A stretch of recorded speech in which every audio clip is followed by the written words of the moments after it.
Hello student, good evening to all of you. आज हम आप लोग के लिए लेके आए हैं एक नई क्लास जिसमें हम आप लोग को ये बताना चाहते हैं कि लघु शोध आखिर बनाया कैसे जाता है।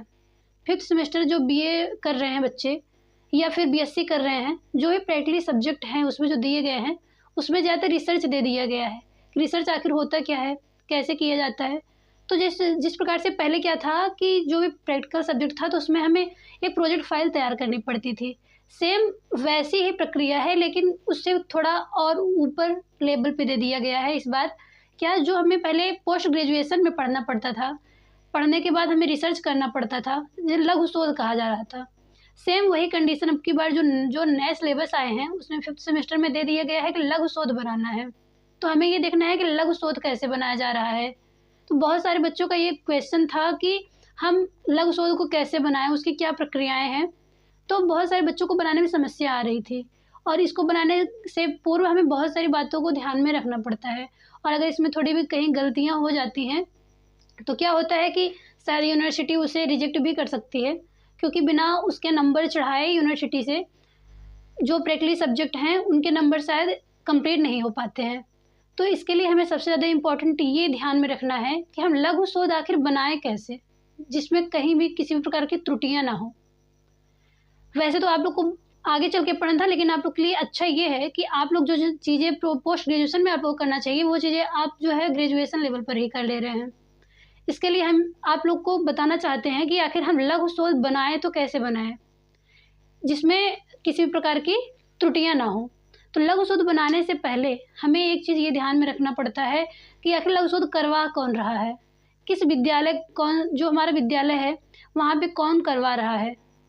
जो करवा रहा है वो आपका एक सहयोगी होगा, लेकिन उस कॉलेज का जो प्रवक्ता होगा, उस सब्जेक्ट का जो प्रवक्ता होगा, वो किस प्रकार से आपको सहायता दे रहा है। इन सब के साथ ही साथ आपको ढेर सारी बातों को ध्यान में रखते हुए अपने प्रवक्ता, अपने प्रोफेसर से ढेर सारी सलाह लेकर आप उसको लिखेंगे। लिखने के बाद आप उसको चेक करवाते हैं, चेक करवाने के बाद आप उसको फिर से लिखते हैं। कोई गलतियां अगर रहती हैं तो फिर आप क्या करते हैं, उसको टाइपिंग करवाते हैं। टाइपिंग के बाद आपको बेंडिंग के जैसे कुछ रजिस्टर के जैसे नोट्स रहते हैं वैसे ही तैयार किए जाते हैं। उसके बाद कुछ चीज़ें अगर उसमें कोई कमियाँ नहीं है तो उसको हम प्रिंट आउट करवा लेते हैं टाइपिंग करवा के, और जिसमें 3 नोट्स तैयार किए जाते हैं। एक यूनिवर्सिटी जाता है, एक कॉलेजों में रखा जाता है और एक वो इस स्टूडेंट को दे दिया जाता है। ये सारे प्रक्रिया हैं इसमें। तो इसके लिए हमें बहुत सारी बातों को ध्यान में रखना पड़ता है। तो जो जैसे हम कोई बुक होती है ना, बुक के फ्रंट पेज पे लेसन शुरू करने से पहले क्या रहता है, वहाँ पे एक विषय सूची रहती है। सेम वैसे ही एक सूची हमें बनानी पड़ती है। सूची में सबसे पहले हमें क्या रखना है, किस चीज़ को किस प्रोसेस के द्वारा लिखना है। तो उसमें हम आपको बताना चाहते हैं कि सबसे पहले हम क्या करते हैं, कोई भी लेसन शुरू करते हैं सबसे पहले हम क्या देते हैं, उसका इंट्रोडक्शन देते हैं। और इंट्रोडक्शन को हम किस में रखेंगे, इसके लिए हमें अध्याय 1 जो बनाएंगे हम अपने लघु शोध का, जो अध्याय 1 होगा उसमें हम प्रस्तावना को रखते हैं। यहाँ पे हमने लिखा है ना प्रस्तावना, इसको हम किस में रखेंगे, अध्याय 1 में। अध्याय 1 में हम रख रहे हैं प्रस्तावना को। प्रस्तावना में क्या चीज़ें हम लिखें, ये नहीं समझ में आता है कि अगर कॉलेजों में ये बता दिया गया कि आप लोग इस तरह से सारे लघु शोध अपने तैयार कर लीजिए, लेकिन ये नहीं समझ में आता है कि आखिर जब हम प्रस्तावना बनाए तो उसमें लिखे क्या। तो सबसे पहले हमें इम्पोर्टेंट ये होता है कि हमें लघु शोध जो हम कर रहे हैं वो किस टॉपिक पे कर रहे हैं। हमें कॉलेजों से कुछ टॉपिक मिले होंगे, अलग अलग स्टूडेंट को अलग अलग टॉपिक मिले होंगे कि आपको कौन सा टॉपिक बनाना है, जो सेकंड स्टूडेंट है उसको क्या बनाना है, थर्ड को क्या बनाना है। इस तरह से जो टॉपिक आपको डिवाइड करके दिए गए हैं। तो जो आपका टॉपिक है, जैसे नॉर्मल हम ले लेते हैं, एक पॉइंट हम ये बताना चाहते हैं जिसमें सबसे पहला एक एग्जाम्पल के तौर पे हम आपको बताना चाहेंगे समस्यात्मक बालक। जैसे हमें रिसर्च करना हुआ, लघु शोध हमें तैयार करना है कि समस्यात्मक बालक आखिर हैं कौन। तो सबसे पहले हमें ये लिखना होगा प्रस्तावना में। प्रस्तावना अध्याय 1 में अध्याय 1 को हमने नाम दे दिया प्रस्तावना। अब प्रस्तावना के अंतर्गत हम लिखते हैं अर्थ, कि आखिर जो समस्यात्मक बालक हैं कहते किसे हैं, उसकी परिभाषा क्या है। और अगर बच्चा जो है, अगर वो समस्यात्मक बालक के अंतर्गत आ रहा है तो उस समस्या का कारण क्या क्या हो सकता है, जो उसका कारण है हमें उसको लिखना है। इसके बाद हम देख पा रहे हैं विशेषताएं। विशेषताएं में हमें क्या लिखना है कि कौन से बच्चे को देखकर हम बता सकते हैं कि बच्चे में समस्या है। तो यहाँ पे आप लोग को ये नहीं लिखना है कि हम यहाँ पे लिख दें समस्यात्मक बालक की परिभाषा लिख दें, अर्थ लिख दें, उसके कारण लिख दें, विशेषता लिख दें। एग्जाम्पल के तौर पे हम बता रहे हैं कि जैसे अगर हमें समस्यात्मक बालक पे तैयार करना हुआ, अब यहाँ पे चाहे पोषण हो सकता है, पोषण के साथ ही साथ, या फिर हम देख पाते हैं कि प्राथमिक चिकित्सा पे लिखना हो गया, आंगनबाड़ी पे लिखना हो गया, प्राथमिक विद्यालय पे लिखना हो गया, या फिर विभिन्न प्रकार की जो योजनाएं चलाई जा रही हैं उसमें से कोई भी टॉपिक हो सकता है। तो प्रस्तावना में हम ये लिखते हैं कि यहाँ पे अर्थ लिखेंगे, अर्थ के बाद उस जो हमारा टॉपिक है उसकी परिभाषा लिखेंगे, वो जो दिया गया है टॉपिक उसके कारण क्या हैं, कारण के बाद कैसे हम समझ सकते हैं कि वो चीज़ें हैं, वो टॉपिक जो हम बता रहे हैं। जैसे नॉर्मल हमने बताया समस्यात्मक बालक, तो समस्यात्मक बालक हम कैसे पहचानेंगे कि बच्चा समस्या से ग्रसित है या नहीं है, तो उसकी विशेषताएं लिखते हैं। ये हो गया हमारा प्रस्तावना में। प्रस्तावना के बाद हम सेकंड टॉपिक लेते हैं। सेकंड अध्याय में हम देखते हैं अध्याय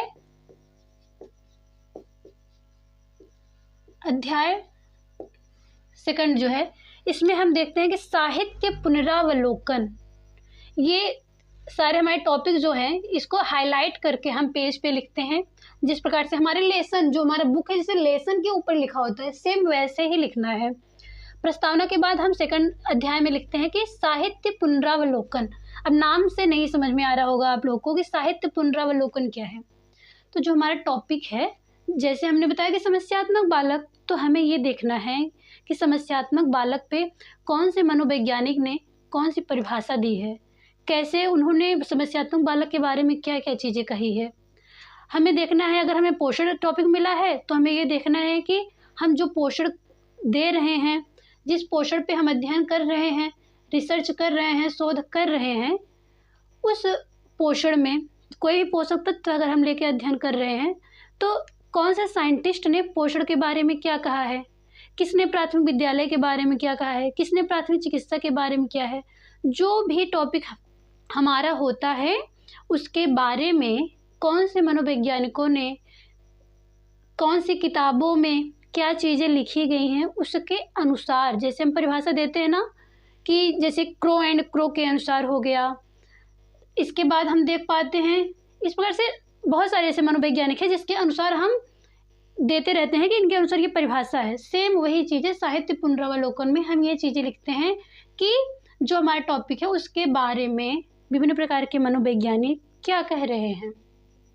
इसके बाद हम तृतीय अध्याय देखते हैं। तृतीय अध्याय में हम शोध प्रारूप तैयार करते हैं। अध्याय तृतीय, अध्याय थर्ड में हम क्या लिखते हैं, इसमें हमें तैयार करना है शोध प्रारूप। शोध प्रारूप हमें तैयार करना है। इसमें हम सबसे पहले टॉपिक में लिखेंगे क्षेत्र एवं नमूने का चयन। जो हमें अध्ययन करना है, हमने सबसे पहले एग्जाम्पल के तौर पे आपको समस्यात्मक बालक बताया, तो हमें ये देखना है कि जब हम शोध कर रहे हैं, रिसर्च कर रहे हैं, तो उसमें ये देखना है कि हम किस क्षेत्र में अध्ययन कर रहे हैं। वो ग्रामीण क्षेत्र है, शहरी इलाका है, या फिर कोई समुदाय है, संगठन है, किस स्थान पर हम अध्ययन कर रहे हैं उस क्षेत्र के बारे में हमें लिखना होगा। ग्रामीण में अगर हम देखेंगे तो वहाँ का कुछ अलग रिपोर्ट हमें मिलेगा, अगर हम शहर के लिए देखते हैं तो वहाँ का अलग रिपोर्ट मिलता है। तो हमें ये देखना है कि हम किस क्षेत्र में अध्ययन कर रहे हैं, उसका हमें यहाँ पे पूरा लिखना होता है। इसके बाद हम देख रहे हैं आगे हमें क्या करना है, नमूने का चयन करना है। नमूना मतलब क्या होता है, खाने वाला नमूना नहीं, नमूने का चयन करना है हमको।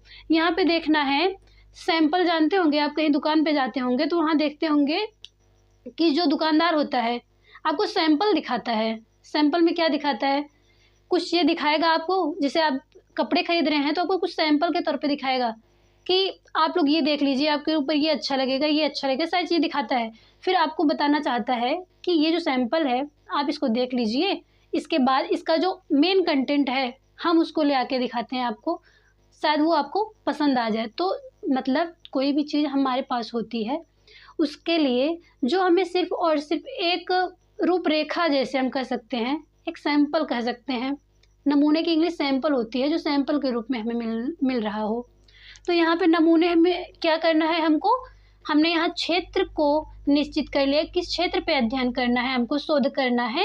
इसके बाद हम नमूने का चयन करते हैं कि किस व्यक्ति के मतलब यहाँ पे हमने समस्यात्मक बालक को एग्जाम्पल में लिया था कि किस बच्चे के ऊपर हम क्या कर रहे हैं, अध्ययन कर रहे हैं, उसका चयन करना होगा, उसके बारे में हमें लिखना होगा कि उसकी स्थिति क्या है।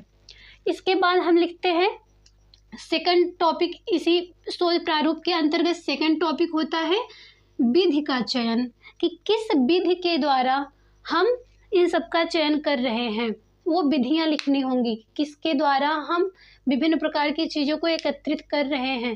जैसे प्रश्नावली विधि हो गया, हम किसी को प्रश्न दे करके उससे उत्तर प्राप्त कर रहे हैं ना।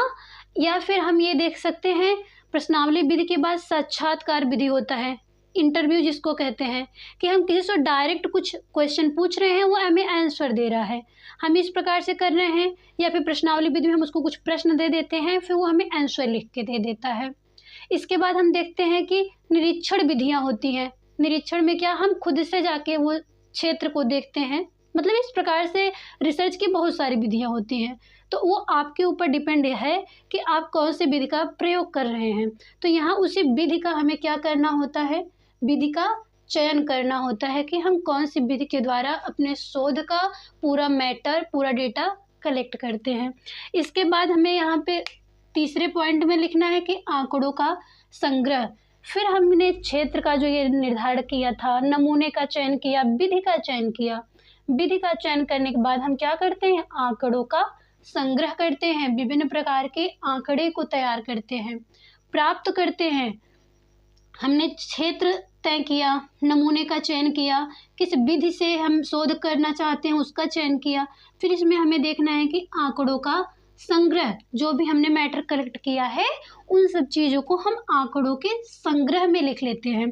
इसके बाद बात आती है कि आंकड़ों का विश्लेषण। फोर्थ हेडिंग में हम लिखते हैं आंकड़ों का विश्लेषण। जो भी हमने यहाँ डेटा कलेक्ट किया है ना रिसर्च के बाद, उन सब का क्या करते हैं, हम विश्लेषण करते हैं। विश्लेषण की इंग्लिश होती है एनालिसिस। इंग्लिश वर्ड ज़्यादा समझ में आता है, हिंदी समझने में थोड़ी समस्या होती है। तो यहाँ पे जो भी हमने आंकड़े को कलेक्ट किया है, जो डाटा कलेक्ट किया है रिसर्च करके, उनका हम क्या करते हैं, विश्लेषण करते हैं, उसके बारे में अच्छे से समझते हैं, जानते हैं। और जो कुछ भी हम समझ रहे हैं ना, उसको हम क्या करते हैं, इस हेडिंग के अंतर्गत लिख देते हैं। इसके बाद ये हमारा था तीसरा अध्याय, जो शोध प्रारूप के अंतर्गत आ रहा था। इसके बाद हम चौथे अध्याय की शुरुआत करते हैं। अध्याय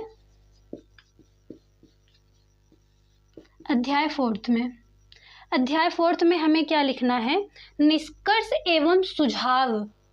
हमने यहाँ पे हम यहाँ पे शोध कर रहे हैं ना, शोध में प्रस्तावना हमने लिखा, फिर साहित्य पुनरावलोकन किया, शोध प्रारूप किया। तो जो भी हमने रिसर्च किया, जो भी हमने शोध किया है, उस शोध को करने के बाद हमें क्या निष्कर्ष मिला, उस निष्कर्ष को लिखते हैं।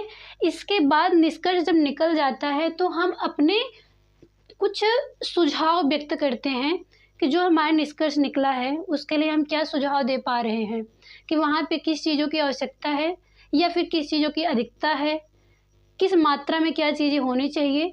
वो हमारे टॉपिक पे ऊपर डिपेंड है कि इसमें हमें कुछ सामानों को और प्रोवाइड करना है, देना है, या फिर कुछ बच्चों के लिए समस्या है कि उनके उपचार के बारे में करना है। समस्यात्मक बालक हमने एग्जाम्पल में लिया था ना, तो उसमें हम बता रहे हैं कि सुझाव देना है कि हम बच्चे अगर समस्या से ग्रसित हैं तो उनको किस प्रकार से उनका उपचार किया जा सकता है, ये हम सुझाव देते हैं।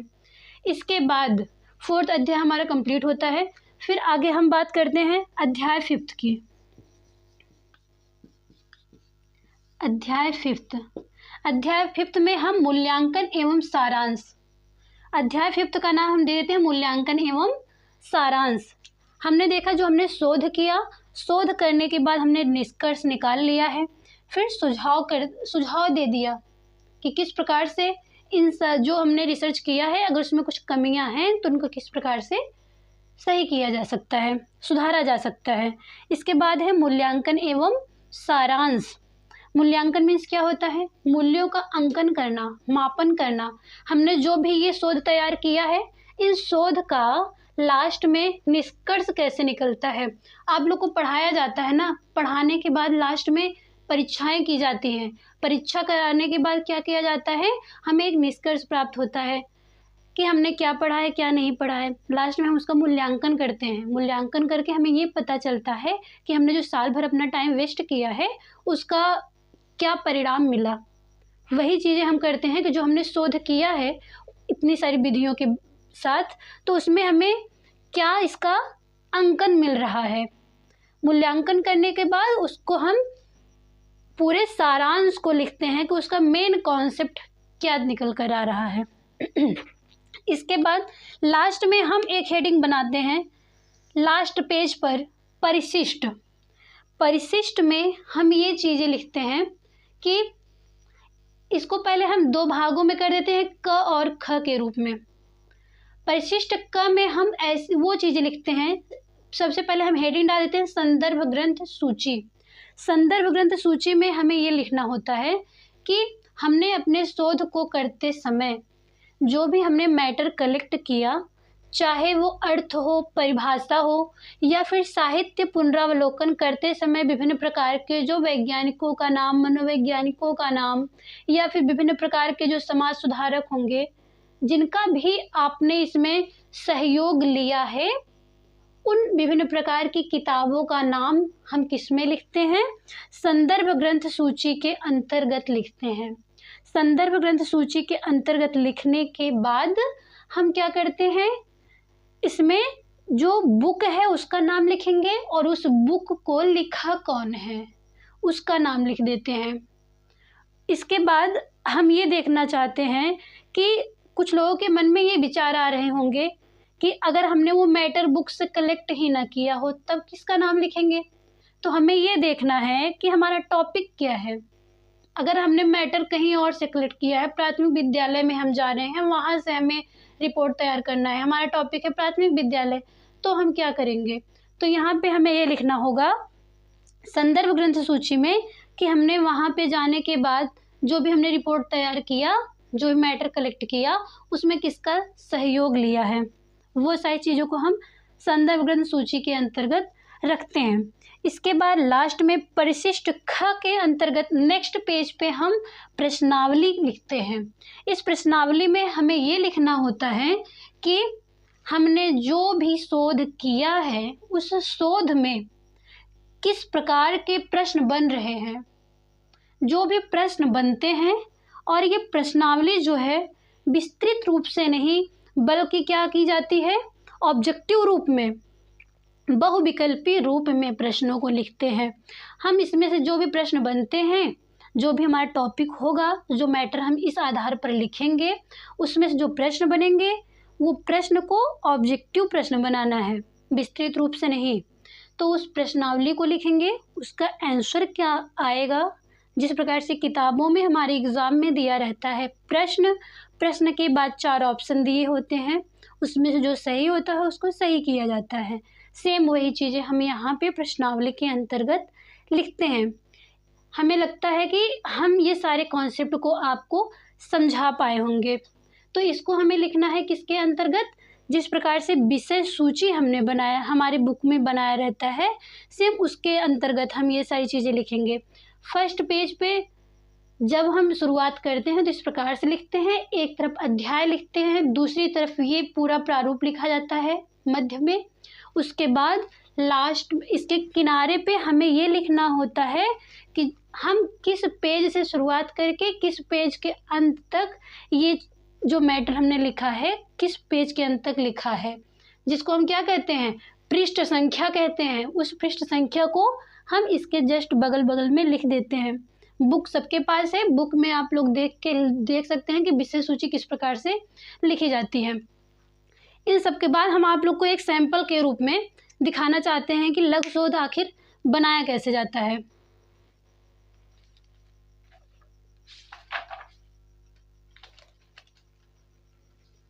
ये देखिए,